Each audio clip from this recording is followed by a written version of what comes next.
Olá, turma, tudo bem?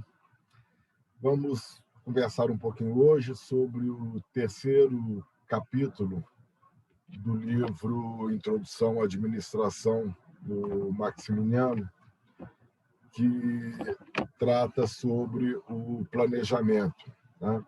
Nós já vimos um vídeo sobre o planejamento, processo de planejamento, desculpe, o primeiro texto. O segundo texto, que foi sobre o planejamento estratégico, e este texto de hoje nós vamos refletir um pouquinho sobre as questões que o autor nos traz sobre o planejamento operacional. Então, como de costume, eu vou compartilhar a tela para que a gente faça uma viagem juntos aí ao longo do capítulo. Bom, os objetivos do capítulo pressupõem que, ao terminar a leitura, nós estejamos aí preparados para explicar e exercitar as seguintes ideias: o que é o planejamento operacional, as variáveis que compõem o planejamento operacional e as principais técnicas de planejamento operacional. Bom, na definição de planejamento operacional, ele retoma o que a gente já vem pontuando em diversos textos já trabalhados, que tudo gira a partir da definição de objetivos que pretendem ou precisam ser realizados. Então, ele começa o capítulo dizendo que, para realizar os objetivos, é preciso definir quais atividades devem ser executadas, e não somente quais atividades, e quais também serão os recursos necessários para a execução das atividades. O processo de definir atividades e recursos chama-se planejamento operacional. Então, aqui tem a definição de planejamento operacional. É o processo de definição das atividades e dos recursos que serão necessários para que tais atividades sejam desempenhadas, isso tudo com vistas a chegar aos objetivos previamente traçados. Ele coloca aqui que o processo de planejamento operacional compreende as seguintes etapas ou decisões principais. E essas etapas que ele está elencando aqui serão justamente as partes constitutivas do capítulo. Ou seja, se você entender quais são as principais definições e características de cada uma dessas 5 etapas, você entenderá o conteúdo que pretende ser trabalhado ao longo de todo o texto. Então, a primeira parte seria a análise dos objetivos. Dito de outra forma, que resultados devem ser alcançados? O que se pretende fazer? Onde se quer chegar? 2, planejamento das atividades e do tempo, ou seja, o que deve ser feito e quando deve ser feito. Isso é uma questão importante, porque muitas vezes a gente pensa no que, mas não pensa no quando. 3, planejamento dos recursos. Quem fará o quê, usando quais recursos? É preciso que se saiba se haverá recursos disponíveis para o que se pretende fazer. E quem fará o quê? Muitas vezes esse quem, sendo uma pessoa, um recurso humano da organização, também faz parte da dimensão de recursos necessários para que se faça o que se pretende. 4, avaliação dos riscos. Que condições podem ameaçar as atividades e a realização dos resultados? Não há empreendimento futuro, que configura toda atividade de planejamento, né?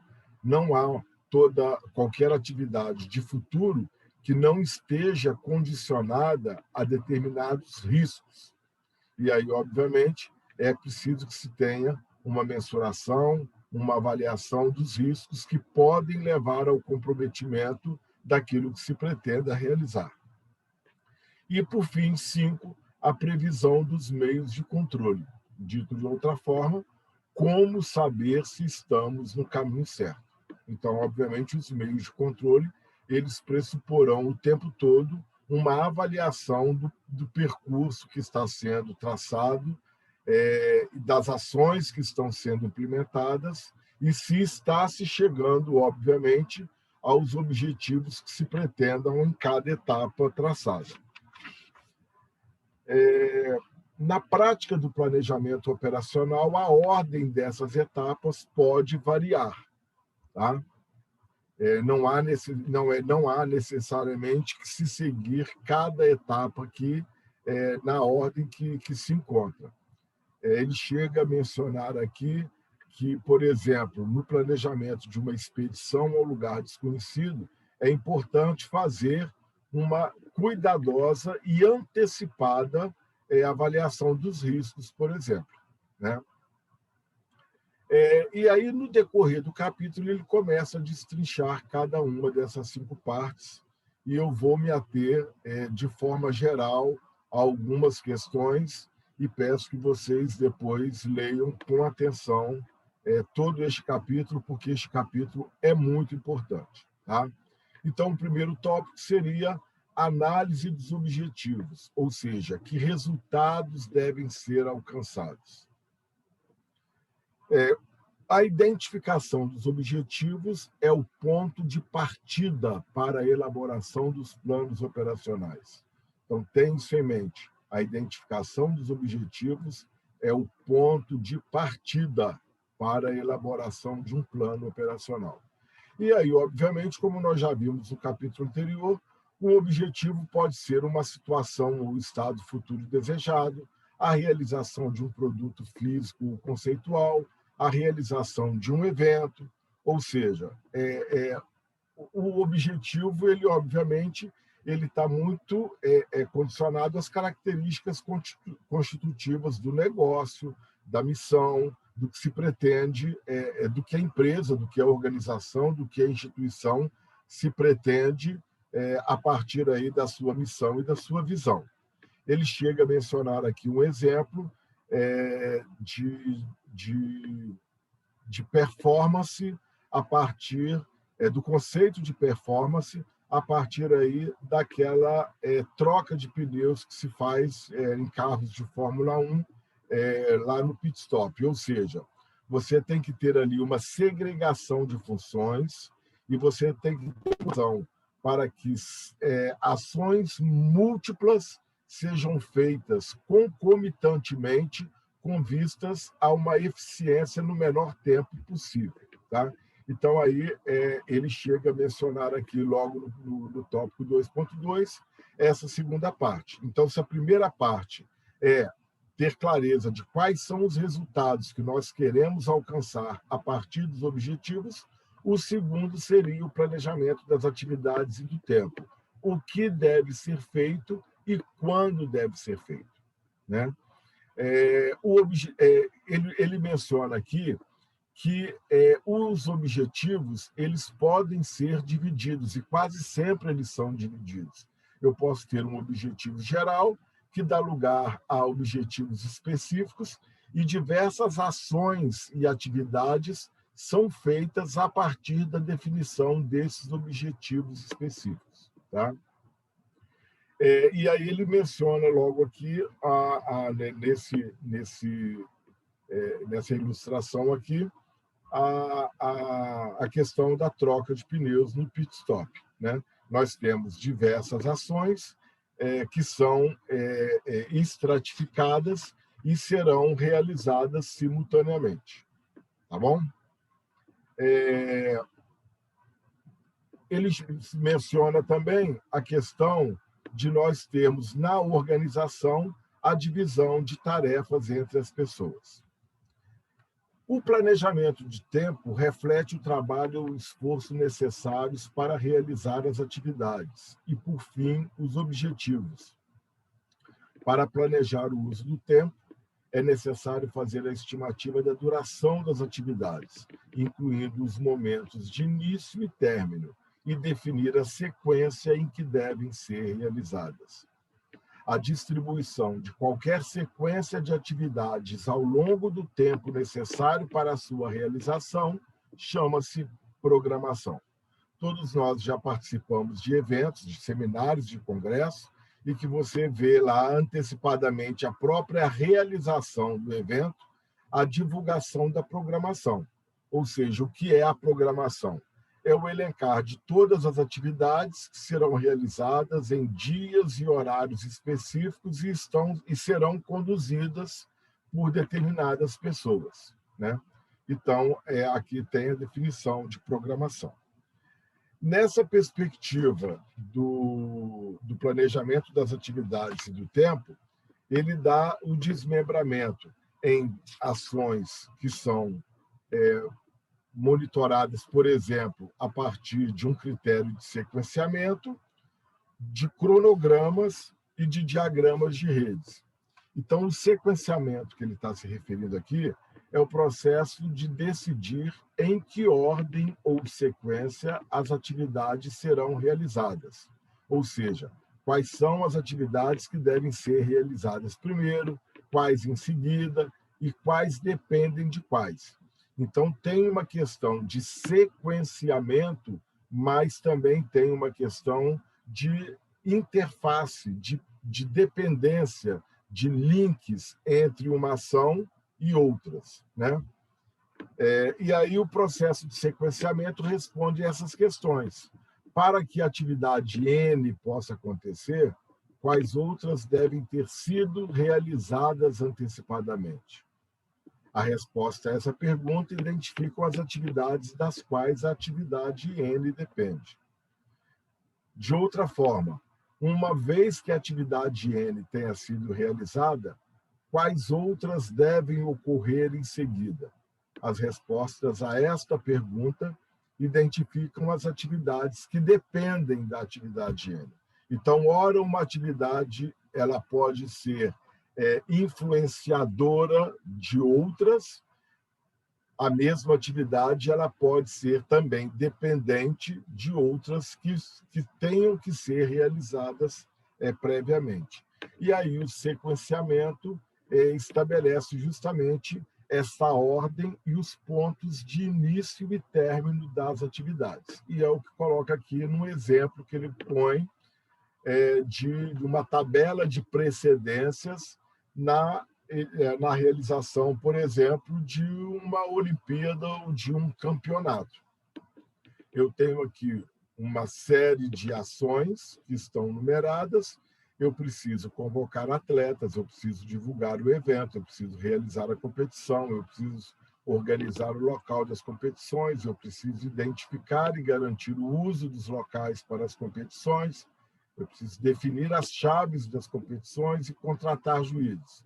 Para cada ação dessa está condicionada a um tempo de realização. E aí ele coloca aqui as atividades precedentes, ou seja, para eu convocar atletas e equipes, e isso vai durar um mês, essa convocação, eu tenho que já ter realizado a atividade 2, que é a divulgação do evento. Da mesma forma como eu vou divulgar o evento durante 9 meses, para divulgar o evento, eu preciso da atividade precedente 4, ou seja, eu preciso organizar o local das competições, porque eu preciso divulgar o local, para eu divulgar o evento, eu preciso divulgar o local, e até mesmo fazer a programação, né?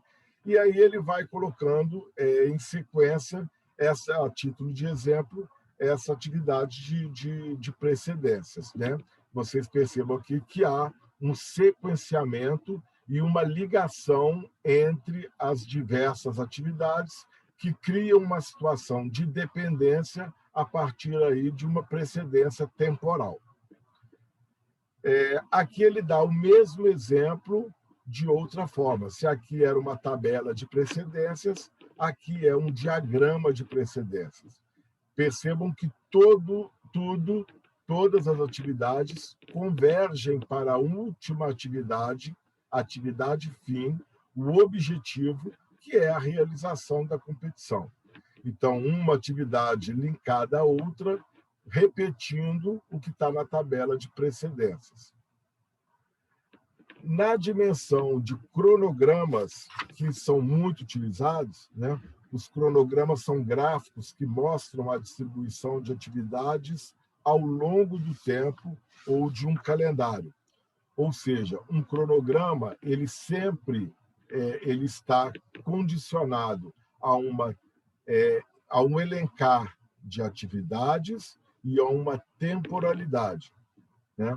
Há vários tipos de cronogramas.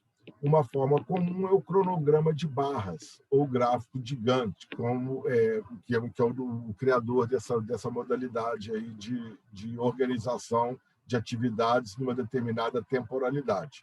Este gráfico tem colunas que representam a passagem do tempo e linhas ou barras que representam as atividades. Então, por um cronograma, você pode ver que determinadas atividades vão se dando numa temporalidade, você consegue visualizar a dimensão da temporalidade, você consegue visualizar quais são aquelas que são realizadas com menos tempo, e você consegue visualizar também a concomitância de atividades.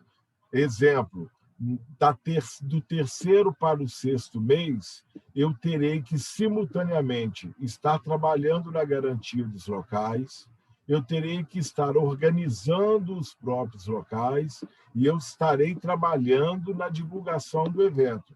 Ou seja, pode ser que eu tenha necessidade até de equipes múltiplas, e quase sempre terei a necessidade de equipes múltiplas para o desempenho de atividades que são distintas, mas colaboram todas num determinado percurso de tempo para o objetivo último, que é a realização da competição. Tá? Com o mesmo exemplo, ele dá aqui também o exemplo da organização a partir do cronograma gráfico de Marcos, né? Ou seja, marco no tempo aquilo que eu terei como necessidade de dar conta em cada tempo desse da ação que está sendo mencionada. Tá?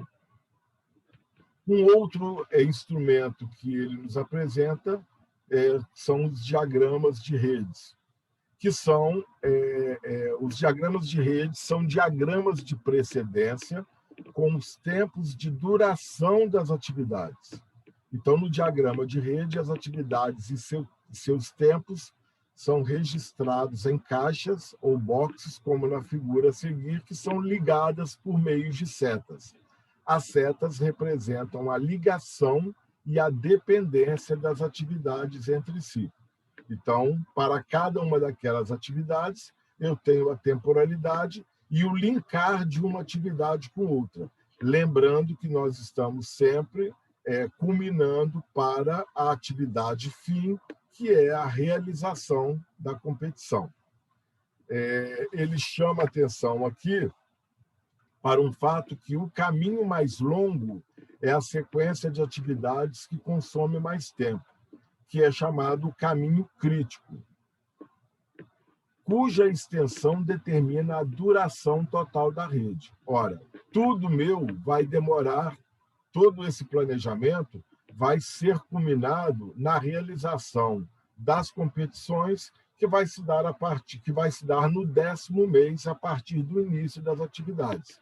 Então, o caminho crítico é esse caminho que vai somar a atividade 2 com a atividade 3, que no nosso exemplo seria a divulgação, que vai se dar durante praticamente todo o período que antecede a competição, com uma semana, no caso, da realização da competição.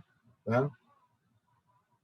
É bem fácil de compreender, eu creio que vocês não devam encontrar maiores dificuldades. E são instrumentos bastante interessantes para que nós possamos colocar de uma forma bastante tranquila de se perceber visualmente essa relação de distribuição de atividades e do sequenciamento das atividades na medida em que elas precisam de um tempo para a sua realização.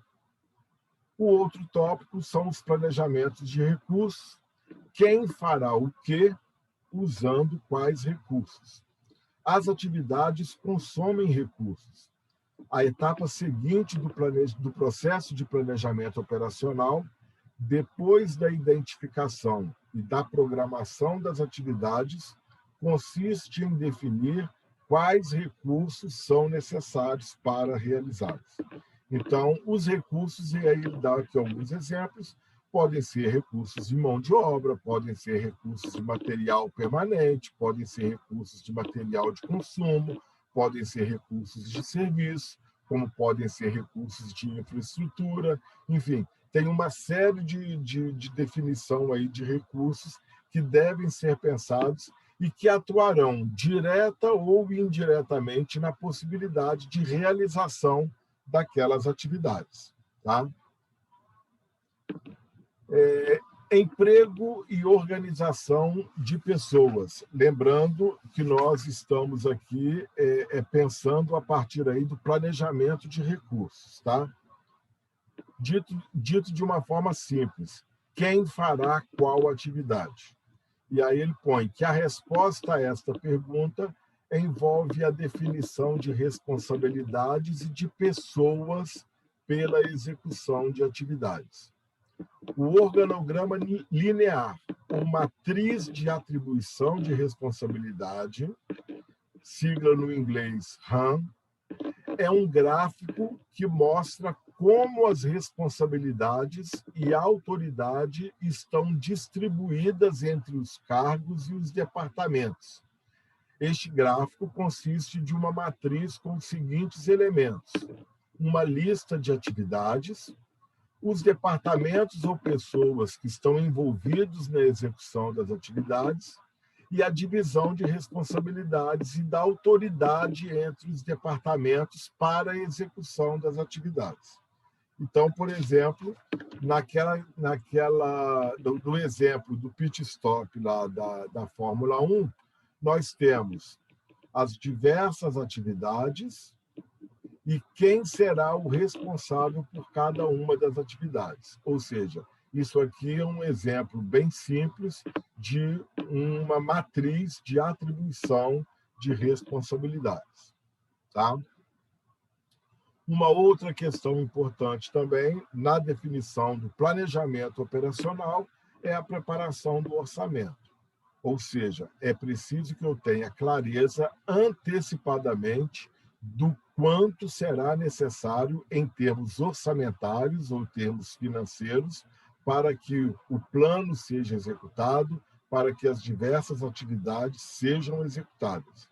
Então, aí eu tenho custo unitário de cada recurso, a duração das atividades, os custos indiretos, ou seja, é preciso que eu tenha clareza de todos os custos diretos ou indiretos que incidirão na realização das atividades.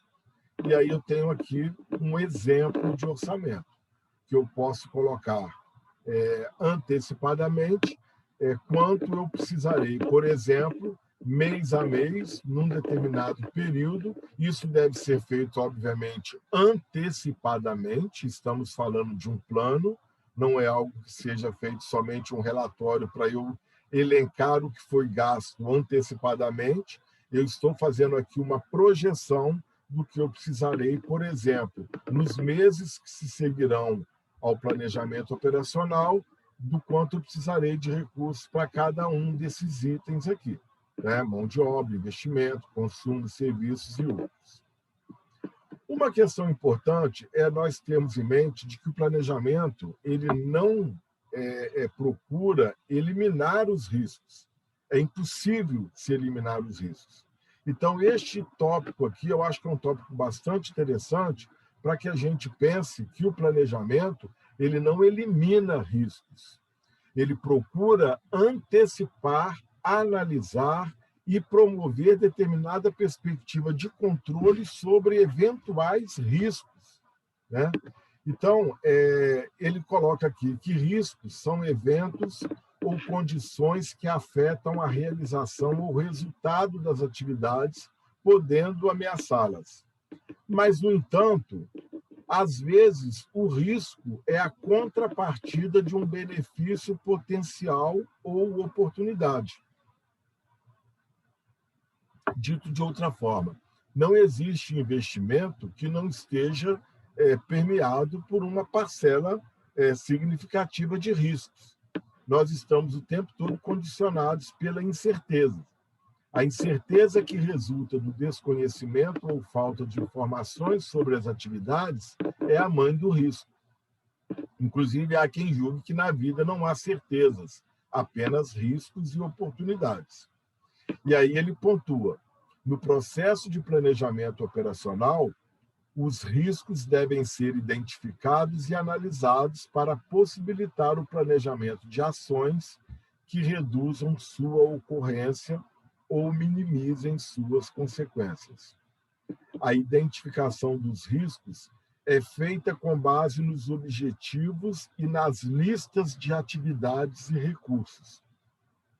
Lembrando que o risco procura, como está aqui, reduzir a incerteza, mas não elimina as incertezas.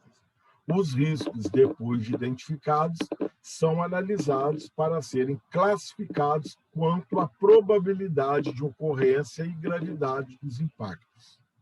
Beleza? Dando sequência, o terceiro ponto, que são políticas e procedimentos. Nós já falamos sobre a definição de políticas e procedimentos no capítulo 6, lembrando, repetindo, que as políticas definem os critérios que devem orientar a tomada de decisão para resolver determinados problemas. Uma vez definidas as políticas, nós estabelecemos os procedimentos. Os procedimentos, normas, especificam quais atividades devem ser realizadas para cumprir um objetivo. Algumas das técnicas de planejamento operacional são úteis para a definição de procedimentos. Por exemplo, é possível desenhar diagramas padronizados de precedências para serviços, como as revisões periódicas de automóveis nas concessionárias ou para a fabricação de produtos sob encomenda, né? Em qualquer atividade de gestão que qualquer um de nós desempenhemos nas nossas divisões, nas nossas seções, nos nossos setores, obviamente a gente está o tempo todo circunscrito a uma série de procedimentos que devem ser sempre pensados a partir das políticas que são definidas. A estrutura organizacional. A estrutura funciona como um plano permanente que define as responsabilidades, a autoridade e o sistema de comunicações dentro da organização. Nós não vamos avançar nos capítulos seguintes, mas essa estrutura organizacional ela está sempre condicionada, por exemplo, a um determinado organograma em que nós podemos perceber pelas próprias ligações do organograma quais são, dentro daquela estrutura, as determinadas ações que perpassam setores distintos, né? Toda a organização ela está condicionada a uma determinada estrutura. Então, quando eu olho para um organograma, eu estou olhando para essa estrutura organizacional. E do organograma, eu posso, por exemplo, partir para o fluxograma, em que eu perceberei, dentre as diversas instâncias da estrutura organizacional, como é que no fluxo do desempenhar das atividades, determinadas ações vão sendo feitas de maneira ordenada, simultânea, né? Simultaneamente ou sequencialmente. Isso tudo também fica visível, por exemplo, num instrumento como o fluxograma.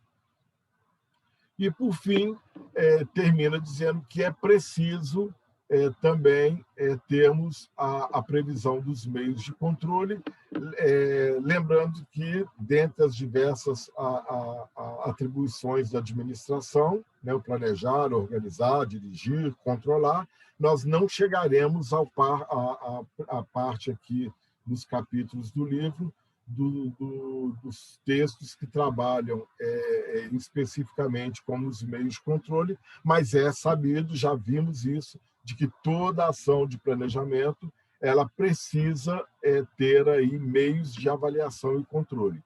E ele termina dizendo que o processo de planejamento operacional é concluído com a previsão dos meios de controle das atividades, do consumo de recursos, dos riscos, dos objetivos e de outras variáveis que tenham sido incluídas no plano. Ou seja, os meios de controle eles vão dar conta da análise de todas as ações, de todas as variáveis que estejam previstas nas diversas etapas do plano e, nesse caso aqui, do planejamento operacional. Logo em seguida, tem um estudo de caso e que fica aí livre para os interessados verem aí a história aí da Maria Aparecida, uma bancária, uma gerente de banco, e ao final do estudo de caso tem algumas questões aqui também que podem nortear as reflexões de vocês no nosso fórum. Com isso, a gente termina os 3 capítulos do livro do Maximiano e podemos dar sequência aí aos próximos tópicos, em que nós vamos ver agora de uma maneira mais prática como é que esses elementos teóricos do planejamento se materializam em alguns planos que a gente poderá ver aí que possam ser aplicados nas nossas instituições, nas nossas organizações. Tá bom? Então, bons estudos, boa leitura. Qualquer dúvida, estamos aí ligados no fórum e na nossa plataforma. Tá bom? Um abraço para todo mundo. Tchau, tchau.